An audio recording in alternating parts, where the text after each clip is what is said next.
My first ever, God, who thought it'd be this loud next to the freeway? Let's go somewhere else. As I was saying, my first mountain bike ride was probably 25 years ago. I think I was in 7th or 8th grade. I was with my buddy Andy and his dad Jack. Jack was a monster mountain biker, totally into it. I remember he had like a bike workshop in his garage. He had a bike stand. He had a RockShox front fork. And this is like 92, 93, maybe somewhere around there. So maybe one of the first ones. He was a total badass, and he would ride from his house all the way to Rockville and Fairfield. And at the time I was like, oh my God, this guy's crazy. He's amazing. I don't remember much from that day, except for that Jack said, man, you guys are doing good. I take guys out here all the time and all they do is huff and puff and complain. So apparently my first mountain bike ride went really well. Okay, so my second mountain bike ride. Obviously my first mountain bike ride didn't really capture my imagination that much, and maybe 6 years later, around 19 years ago, circa 2000, I went for my second mountain bike ride. I just happened to have a bike. My Uncle Don gave me this yellow Schwinn. Maybe it was a Huffy, but it was an actual mountain bike. It was fully rigid, but it was purpose built. It had knobby tires. It was up to the task. So one random day, I call up my Uncle Dennis, because I've got this bike that I haven't put to use yet. And I said, hey man, you wanna go mountain biking? And he's like, yep, let's do it. Tomorrow morning, 7 a.m. That's a good one right there. They have to be falling off. You don't wanna pick them. You just wanna kind of jostle them. And when they fall off, they're good. Once again, the details from this day are pretty fuzzy. I remember we went to Rockville. My cousin Gino was with us. And I had Pop-Tarts for breakfast because I eventually puked them up on the side of the trail. At this point in my life, I had zero cardiovascular strength. I had no kind of physical fitness to speak of. I probably looked the same as I do now, but internally, just nothing. So, you know, you go for a ride, you push really hard because you're trying to get up a hill, and then your body's like, what is going on? We need to stop this right now. Let's make this guy vomit. So after this ride, I didn't mountain bike again for maybe another 5 years. I just went in fits and spurts. It's like me and girlfriends. Like every 5 years, I'll get a girlfriend. So at the beginning of this mountain biking thing, I was like, every 5 years, I go for a mountain bike ride. Okay, so let's fast forward to 2007. I've graduated college. I've got a journalism degree from Chico State. I'm breathing really hard because this is a tough climb. I'm working at the Napa Valley Register newspaper as the online content coordinator, making sure the website is really nice, getting all the articles up, and actually working on Facebook and Twitter for the first time, as that's a burgeoning brand new thing. So I'm living in Crockett, commuting to Napa. My shift is like 3:30 p.m. to 11:30 p.m. I would get home around midnight, fall asleep by 1 a.m. And many days, my Uncle Dennis would call and say, hey man, you want to go for a mountain bike ride? I'm like, yep. All right, tomorrow, 6 a.m. And that's what we'd do. I'd get like 5 hours of sleep. He'd come by my house, and we'd start from my house, and we'd ride the fire roads. So I do remember my first real mountain bike, Cannondale F4 with a shock in the head tube, and American made. It was brown, it was a hardtail, it was kind of a piece of junk. And me and my Uncle Dennis would get up and go ride the fire roads from Crockett to Martinez. And then this park, Crockett Hills Park, which was pretty new at the time, actually. I think this park was up and running in 2006, and we started riding it in 2007. And this is typically what it was, just pure fire road. So I had absolutely no problem waking up bright and early in the morning if it meant that I was going to get to spend a couple of hours all to myself with Uncle Dennis. That's how much he meant to me. And this trail right here, man, Heart Attack Hill. Ooh, it's a little overgrown with the poison oak. Whoa. Oh God. The first couple times we did this, I was like, how the hell is my Uncle Dennis able to climb this whole thing without walking? I would, a few hundred feet back, I would have to start walking my bike, and it was unfathomable that would actually be able to clean this thing or go fast up it. Oh, the poison oak. Jesus. Oh. Yikes. Ah.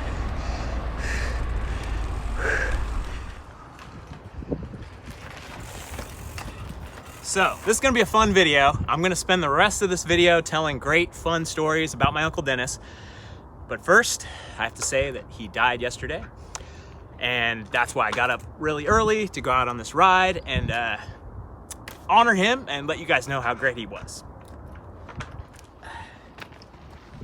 So to make this a true Uncle Dennis memorial ride, you gotta get up at the crack of dawn. You gotta get out here early. There's many reasons why you get up early. Best opportunity to see wildlife. It's still cool out in the morning. And the rest of your day is wide open. If you start your ride at 6 a.m. and you're done by 8 a.m., you've got your whole day ahead of you. Dennis was an absolute master of getting something out of every hour of the day. You know, most of us are like, oh, I'm going to a concert at 7 p.m. Yeah, I'm probably gonna sit around and do nothing until then.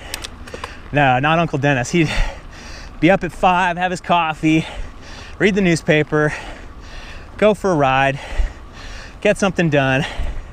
I don't think Dennis was ever diagnosed with ADD or ADHD or whatever you want to call it. But the man had energy, and he poured that energy into so many things, so many hobbies. He was a carpenter for 40 years.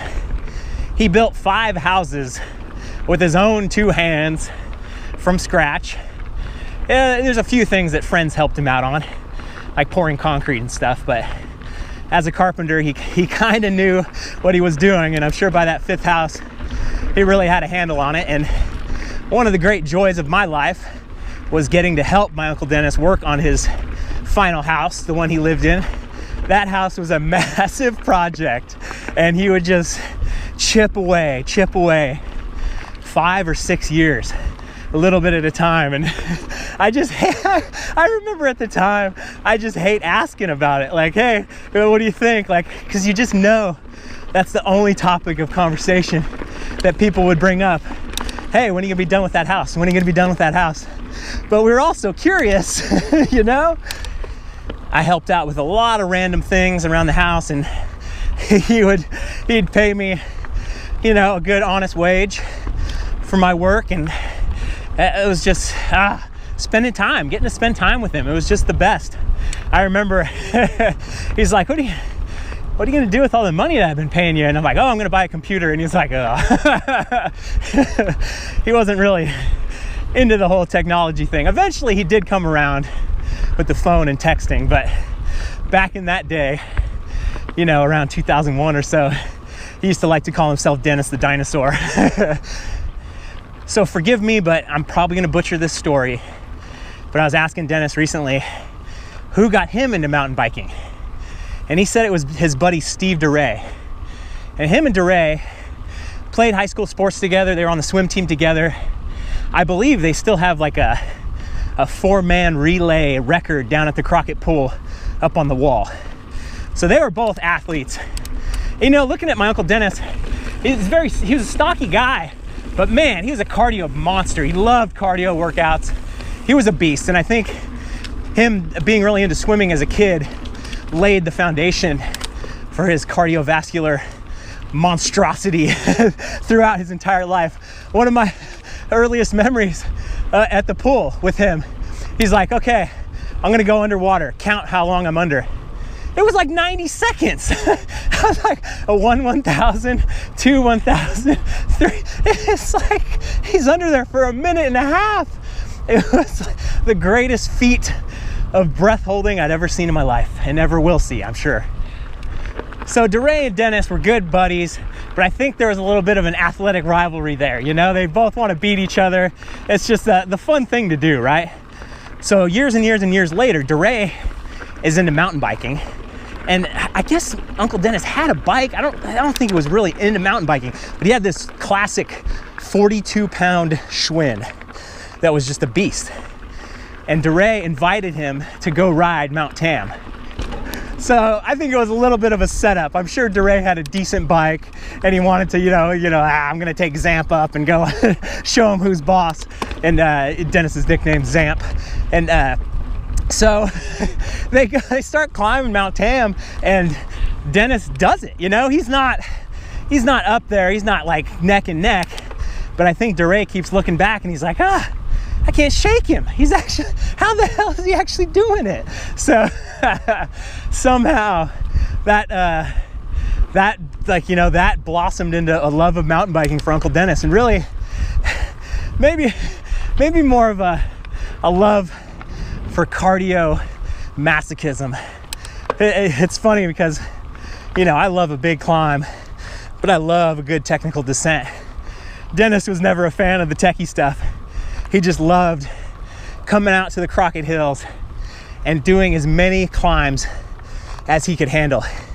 I remember him many a time being like, oh yeah, hey Brian, I was out there 3 hours. I did 4 climbs. Like, Jesus, just out there kicking ass. For Dennis, fun was his number one priority over anything. Just having a laugh, having a goof. He always be like, everything's a joke. And it really was. And that's why I just absolutely loved spending time with the guy. You would want to spend as much time as you could because he's just such a blast to hang out with. He was just really magnetic in that way, and we got along really good, and we had a ton of laughs, and so I'd take any opportunity I could to spend time with him.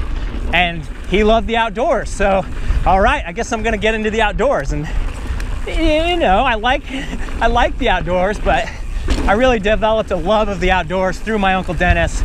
And getting up early on days like this and getting out there and seeing things, and I think it's like really my love of wildlife spotting came from him and our time together. I remember out here in the Crockett Hills, we were riding deep in the valley, and I was like, oh, I think there's something up there. I think I see something. And we waited, and finally it moved, and it was a bobcat. And he was like, oh man, good spot. He used to carry binoculars with him when he would go on rides. It's something I don't do. I should probably get a pair and put them in there. So I've had the idea for this video for a long time, but I regrettably did not act on it, and now it's too late to pull off what I really wanted to pull off. I was gonna get Dennis on an e-bike, and we were gonna come out here and ride and have him tell some stories. Yeah. So he had been sick for a few years now, and we got a lot of time after his initial diagnosis where it seemed like, oh no, this is gonna go fast. He's a hell of a fighter, tough as nails, and he's stuck around for a long, long time. So it was great. I got to hang out with him so much. And yeah, so he because of the drugs and stuff, he had some times where he felt just awful. And then sometimes he was just back to normal, feeling real good. So he did get out on a couple mountain bike rides after he got sick. But man, getting him out on an e-bike would have been so fun. And I think the best part, because I would have been able to rib him really bad, because there's no doubt in my mind that he would be anti-e-bike. Like, he'd be like, oh, those friggin' things, oh, I hate them. But I can't be 100% sure, because he was the ultimate devil's advocate. He could always see the other side of a story. And it was like illuminating to hear his opinions on things, and to see that he had such an open mind to take other points of view that maybe he didn't quite agree with, and really be able to see him. He was amazing in that way. One of his all-time favorite catchphrases was, oh, I'm just a dumb carpenter, but he was not a dumb carpenter whatsoever. The guy was very, very self-educated and extremely smart.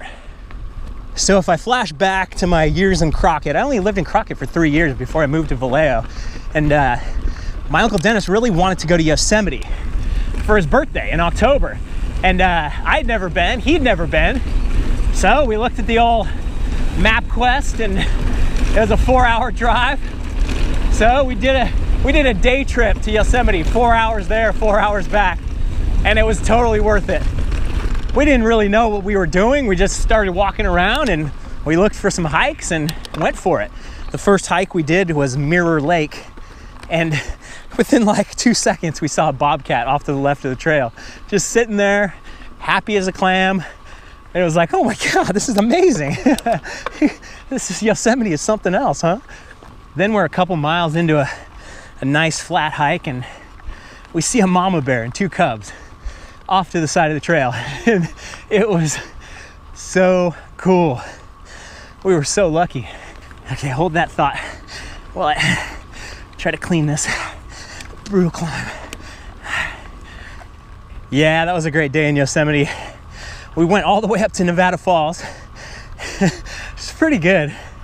Saw it, came back down, and all of a sudden, like, thunder and lightning and hail started. The heavens opened up. Luckily we had our bikes at the trailhead, so we were able to hop on our bikes and take the paved road back, get in the car, and call it a victorious day.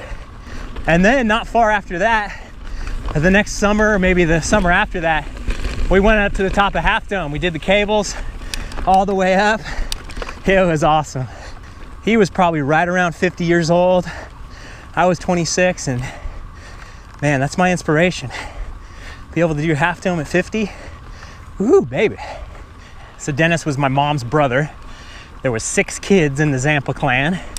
So it made for really awesome Thanksgivings and Christmas Eves and Mother's Days and Father's Days where the whole family, 30 plus, got together. You know, 13 grandkids, all kinds of people. It's just really, really awesome. It was really quite an experience growing up with such a big family because, you know, my immediate family is just me and my brother, my mom and dad. But I had all these cousins and aunts and uncles and grandparents to role model after and to learn and see different ways, the ways people thought and the way people do things. It was really invaluable. And it makes me want to have 6 kids. So if there's any single ladies out there ready to get started, hit me up. One time, me and Dennis came on this trail and we're like, yeah, I think it keeps going. Each had at least 20 ticks on us because the grass is so overgrown and ridiculous. It makes my skin crawl to this day thinking about that. But you never know until you try. As some of you may or may not know, I have never had alcohol before in my life. And you know, when I was a kid, alcohol was never associated with fun. And it's so funny because as far as I know, and I'm sure I'm wrong, my Uncle Dennis rarely drank. Like, he just never drank, and you know, he'd have something here or there. But for the guy to be the funnest guy of all time, oh, look at all these flies on this cow. Oh. So for him to be the funnest guy of all time, and for as far as I know, didn't drink alcohol that much, it never, alcohol and fun just never went together with me. So it was kind of a blessing. I never had to go through any of that bullshit. Saved thousands of dollars. Just, it's been nice. There are so many puzzle pieces that had to fall into place for me to be able to start this channel, make a living from it, travel the world, be good enough at it to entertain you guys and build an audience. And I really think Uncle Dennis was the linchpin in all of it. He was the biggest piece in all of it. His humor plus the love of the outdoors, it's just everything I try to channel on my channel in every video. Dennis was a huge fan of the channel, huge advocate. If he saw somebody with a mountain bike, he was really good at striking up conversations with people. So he'd work my videos into the conversation for sure. And I feel like there was a story maybe last year where he was in Chicago. I think he went to Wrigley Field, and he saw a guy with a mountain bike in the back of his truck, struck up a conversation. He's like, yeah, that's my nephew, BKXC. And he's like, what? The other guy was like blown away. He was also worried, as many of you might be, that, you know, financially or whatever wasn't going to work out. And you know, he was always like, what would it take, you know, to go back to school and get a teaching degree or something like that, and kind of planted the seed in my head, you know, that you always got to be ready for something to fall back on. He even offered to help out like financially. He was always like, oh, if you need any money, just let me know. Just a great guy. You know, I took like 50 grand from him before he died, and so now that he's dead, I don't think I'll have to pay it back. That was a joke. We would joke about anything and everything. Really, nothing was off limits. You know, last month, when his friends would come by and visit, and you know, his attitude never changed when he was sick. He was always the same Dennis, the same positive attitude, but physically, he had a really tough time getting around. You know, his cancer had spread to his leg and back, all kinds of places, and it's just really tough to watch him get around. But, still the old jokester. So recently, when his friends would come over, he's like, hey, hope you've been working out. Hopefully that arm is strong. And I'll give you a second to think about why he would say that. We'd be carrying his casket at his funeral. Everything's a joke. Sometimes all you can do in the face of the worst is laugh. And God, I've had some laughs with that guy. So mesothelioma is what got him. And he never smoked, but he did work in the construction trades, like I said, for 40 years. So probably some kind of contributing factor, possibly, who knows? We'll never know. And it doesn't really matter. All right. Thank you guys so much for listening to the legend that was Uncle Dennis. The man inspired me so much, and hopefully I pass a little bit of that inspiration onto you guys, because I know mountain biking is the best way to get fit, the best way to see the world, best way to make friends, and the best way to get a little adrenaline rush before you have to go to work. Get out on a little Uncle Dennis ride for me. Get out before work. Go take on some trails. You'll have the whole day left ahead of you. It's just a great way to live your life. Thanks for everything, Zamp. I'm sorry you didn't get to see this video.